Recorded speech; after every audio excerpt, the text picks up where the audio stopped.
No one expected that a simple debate on live television would explode into a fiery showdown. But when Elon Musk and Representative Jasmine Crockett clashed, the internet would never be the same.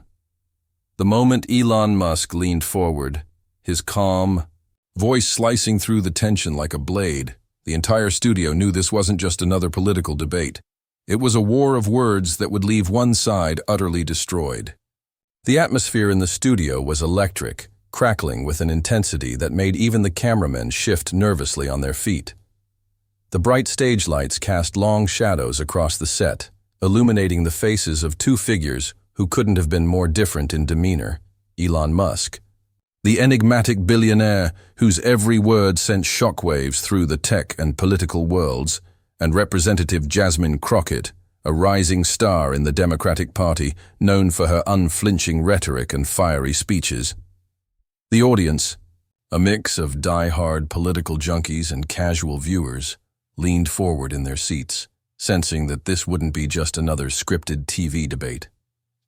The air was thick with anticipation, the kind that precedes a storm, and when the host finally signaled the start of the discussion, no one could have predicted just how explosive the next few minutes would become. From the very first exchange, it was clear that this wasn't going to be a polite back and forth.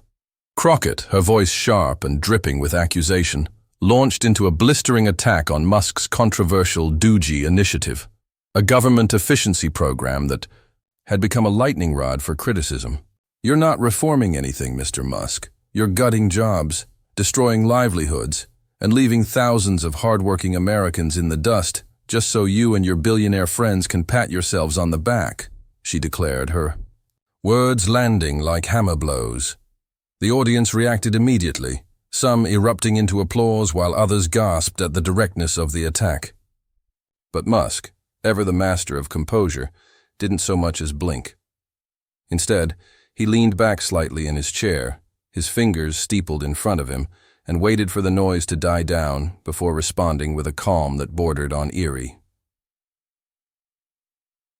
When he finally spoke, his voice was measured, almost conversational, but every syllable carried the weight of undeniable authority. "Representative Crockett, I appreciate your passion, but let's talk facts," he began, his tone deceptively mild.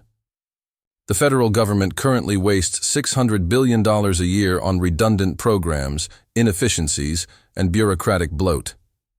DOGE has already trimmed 12% of that waste, saving taxpayers $60 billion in just a few months.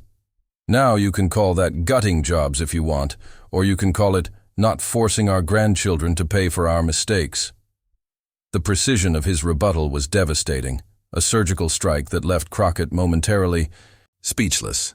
The audience, now hanging on every word, murmured in surprise. This wasn't the evasive corporate speak they expected from a billionaire. Musk had just dismantled her entire argument with a handful of numbers, and the impact was undeniable. But Crockett wasn't about to back down. Her eyes flashed with defiance as she regrouped, her voice rising in both volume and intensity. "You can throw numbers around all day, but those aren't just statistics. They're people," she shot back, her hands gripping the edge of the table as if to steady herself. "Families are losing their health care, their stability, their futures. And you're sitting there acting like it's some kind of math problem. Do you even understand what it's like to live paycheck to paycheck? Or are you too busy counting your billions to care?" The raw emotion in her voice resonated with a large portion of the audience, and for a moment, it seemed like she might regain the upper hand. But Musk, unfazed, simply tilted his head slightly, as if considering a mildly interesting puzzle. Then, with the same effortless confidence, he struck back. "I understand that every dollar wasted is a dollar not going to schools, not going to infrastructure, not going to the people who actually need it," he said, his tone still calm but now edged with something sharper. "The question isn't whether we care about workers, it's whether we care enough to fix a broken system instead of propping it up for appearances. You talk about families struggling? Then why aren't you fighting for a system that actually works for them instead of one that just keeps failing them?" The silence that followed was deafening. Even Crockett seemed momentarily thrown by the directness of the challenge. The audience, now completely riveted, watched as the debate teetered on a knife's edge. Would she find a way to counter, or had Musk just delivered a knockout blow? The tension only escalated as the discussion pivoted to Musk's ownership of X, the social media platform formerly known as Twitter. Crockett, seizing what she saw as an opening, launched into a scathing critique of his management, accusing him of tilting the platform's algorithms to favor conservative voices and suppress dissent. You talk a big game about free speech, but let's be real. X is just your personal megaphone now, she said, her voice dripping with disdain. You shadow-ban critics, you boost right-wing propaganda, and you call that open debate. That's not freedom. That's manipulation, plain and simple. The accusation hung in the air like a dare, and for the first time, a flicker of amusement crossed Musk's face. Without a word, he reached into his pocket, pulled out his phone, and began typing. The cameras zoomed in, broadcasting his actions to the millions watching at home. A few seconds later, a notification popped up on the studio's overhead screens. Musk had just posted a poll on X. Crockett says X suppresses speech. Do you agree? Vote now.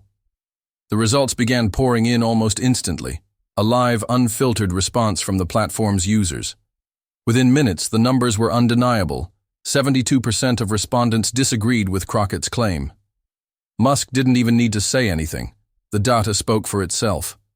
The studio erupted into a mix of cheers and disbelieving murmurs, while Crockett's face flushed with a mixture of anger and frustration. It was at that moment, with the debate slipping further and further from her grasp, that Crockett made her fatal mistake. As Musk coolly dismantled yet another of her arguments, this time about his business ties to China, her composure finally cracked. I'm not going to sit here and let you twist the truth, she suddenly shouted, her voice breaking with emotion. Before anyone could react, she ripped off her microphone, shoved her chair back with a screech, and stormed off the set, leaving behind a stunned silence. The cameras lingered on Musk, who simply raised an eyebrow and typed another tweet. And scene. The fallout was immediate and merciless. Clips of Crockett's exit went viral within minutes, spawning endless memes and think pieces. Conservative commentators hailed Musk as the victor of a battle between logic and emotion, while progressive outlets scrambled to frame Crockett's walkout as a principled stand against billionaire arrogance. But the public, for the most part, had already rendered its verdict. Musk hadn't just won the debate. He'd exposed a glaring weakness in his opponent's approach. So what's the real takeaway from this clash of titans? In an age where politics often feels like theater, where shouting matches pass for discourse, did Musk's ruthless reliance on facts reveal a better way forward? Or was Crockett's passion a necessary counterbalance to cold, calculated logic? And most importantly, when the cameras are rolling and the stakes are high, which approach would you take? Sound off in the comments, and don't forget to hit subscribe, because in today's world, the next explosive showdown is always just around the corner.